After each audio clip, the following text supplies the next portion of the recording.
What's up, everybody? Josh Armijo here. I hope everybody's doing good and well and stuff. I got an album review to do for you, and I'm going to show it to you right now. This is the new album from the band Ares Kingdom, entitled By the Light of Their Destruction. This is released on Nuclear War Now Productions.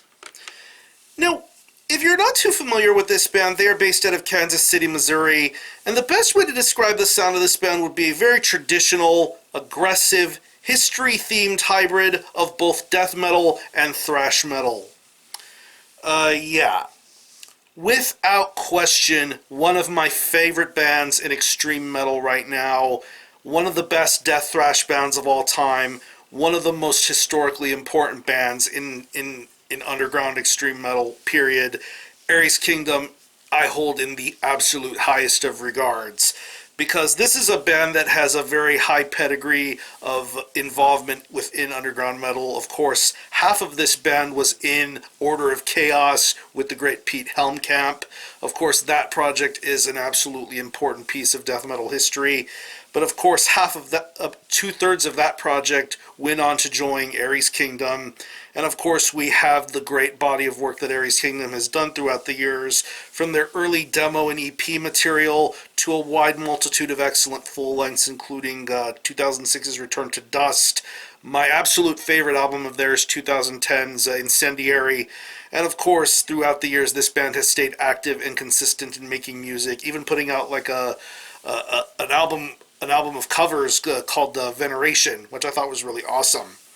But yeah, the last time we had heard a full-length from Ares Kingdom was back in 2015 with The Unburial Dead.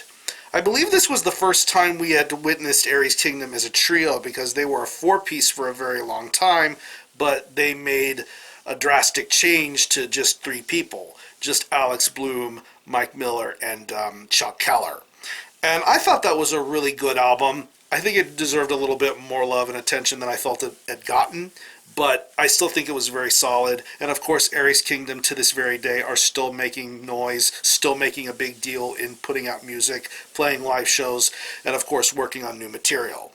And we have some new material from Ares Kingdom in the form of their fourth full-length album entitled By the Light of Their Destruction.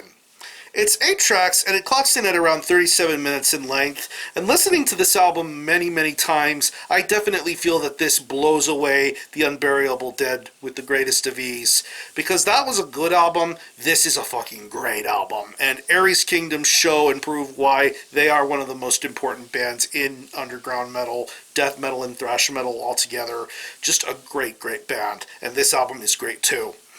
Musically, it's what you would normally expect out of Ares Kingdom. A lot of high tension and build-up, especially on the opening track, the Hydra Void. It just takes a little while to get the ball rolling, and then once it does, you get some absolutely fantastic guitar playing going on here. And of course, you cannot have an Ares Kingdom release without Chuck Keller and his guitar riffs. He is an absolute genius. He knows exactly what he's doing, and he delivers some absolutely fantastic guitar riffs throughout this entire record, especially on songs like the Hydra Void, Dark Waters, Eridanus, and then the second half of this record, which is lumped up into a piece called Litany 1 of the First Magnitude.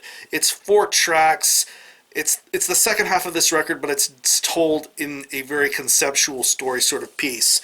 And I think on the second half of this record, we really get to see Chuck Keller shine and do his thing and create some absolutely marvelous guitar playing. He is an absolute fretboard wizard here, and he really does some tremendous work with these guitar riffs on this album. The bass work is very good too. Of course, Alex Bloom is now playing the bass for this band, and he is doing some fantastic work here throughout this record. Really great bass tones, good bottom end, very much aligning with Chuck Keller's guitar riffs on here. It really sounds fantastic, and it definitely maintains your attention throughout the 37-minute length of this album. The drum work on here is fantastic. I absolutely love what Mike Miller is doing with these drums. Absolutely fantastic snare tone and pop to be heard throughout this entire record. It really sounds awesome. A lot of galloping gallantry going on here with this drum performance, and I think it's really awesome to hear the double bass sounds, the snare pops, just the overall presentation of his drum performance is just really solid, and I think it's awesome to listen to. And when it comes to the vocals, of course, Alex Bloom is an absolute master when it comes to delivering the vocal style that he does, and here on the By the Light of Their Destruction, he puts on a fantastic vocal performance.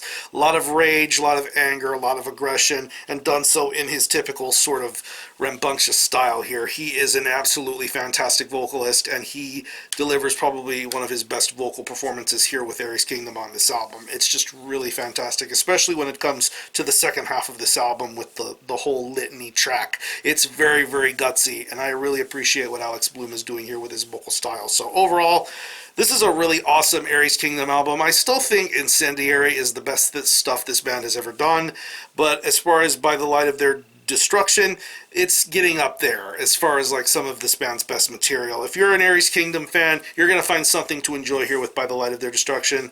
And if I don't think of any personal favorite tracks, I would definitely have to say the Hydra Void, Burn and Terrace is a really good track. And as far as the second half of this album with the Litany 1, I would have to say The Bones of All Men and Talis Chimera Est. Absolutely barn burner of a closing track on this album. So what I'm going to do is I'm going to leave you some links in the description box as to how you can get a hold of this album and listen to it. I will leave you a link to the Nuclear War Now Bandcamp page where you can listen to this album in its entirety, hear it for yourself, and be your own judge as to whether you think it's worthy of being purchased or not. You can stream it, buy it digitally. I think you can buy it digitally, but it's also available physically as a CD and tape.